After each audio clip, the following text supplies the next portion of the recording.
درویشوں کی صحبت میں بھی جانا چاہیے۔ درویش ہم عقل مندوں سے زیادہ عقل مند ہوتے ہیں، کیونکہ وہ تنہائی میں رہتے ہیں اور تنہائی میں اپنے ذکر میں گم رہتے ہیں، اور ان کا ذکر، ان کی میڈیٹیشن ان کے دماغ کو وسیع کرتی ہے اور دل کو بڑھا دیتی ہے اور صلاحیتوں کو اجاگر کر دیتی ہے۔ اس لیے ایسی نور و ظہور ہستیوں کو ہمیں ملتے رہنا چاہیے۔ ایک زمانے میں بغداد میں جنید نامی ایک پہلوان رہا کرتا تھا۔ پورے بغداد میں اس پہلوان کے مقابلے کا کوئی نہ تھا۔ بڑے سے بڑا پہلوان بھی اس کے سامنے بالکل ہتھیار پھینک دیتا تھا۔ کیا مجال کہ کوئی اس کے سامنے نظر ملا سکے۔ یہی وجہ تھی کہ شاہی دربار میں اس کو بڑی عزت کی نگاہ سے دیکھا جاتا تھا۔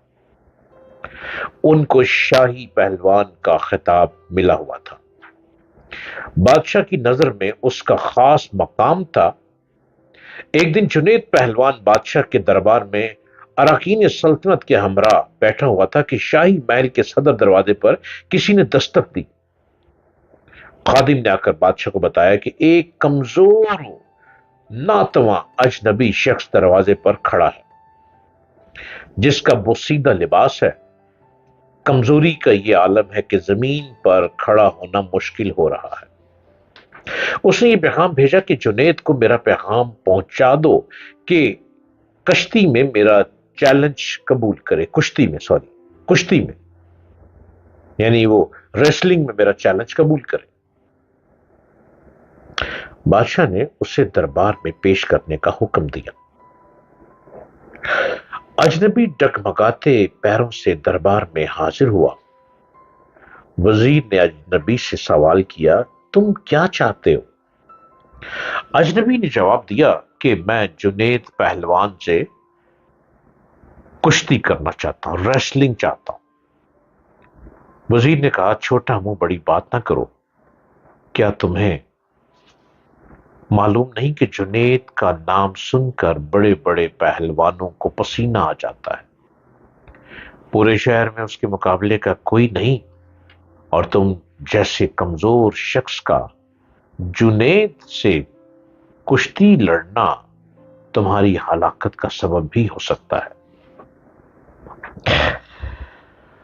اجنبی نے کہا کہ جنید پہلوان کی شہرت ہی مجھے کھینچ کر لائی ہے، اور میں آپ کو یہ ثابت کر کے دکھاؤں گا کہ جنید کو شکست دینا ممکن ہے۔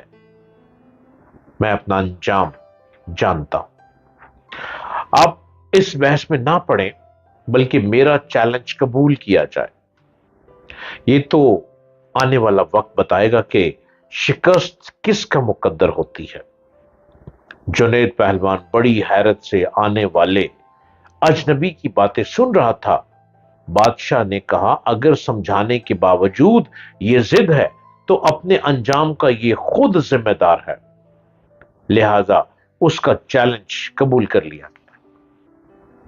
بادشاہ کا حکم ہوا اور کچھ ہی دیر کے بعد کشتی ریسلنگ کی تاریخ اور مقام کا اعلان کر دیا گیا۔ پورے بغداد میں اس چیلنج کا تہلکہ مچ گیا۔ ہر شخص کی یہ خواہش تھی کہ اس مقابلے کو دیکھے۔ تاریخ جوں جوں قریب آتی گئی، لوگوں کا شوق بڑھتا گیا۔ ان کا شوق اس وجہ سے تھا کہ آج تک انہوں نے تنکے اور پہاڑ کا مقابلہ نہیں دیکھا تھا۔ دور دراز ملکوں سے بھی سیاح یہ مقابلہ دیکھنے کے لیے آنے لگے۔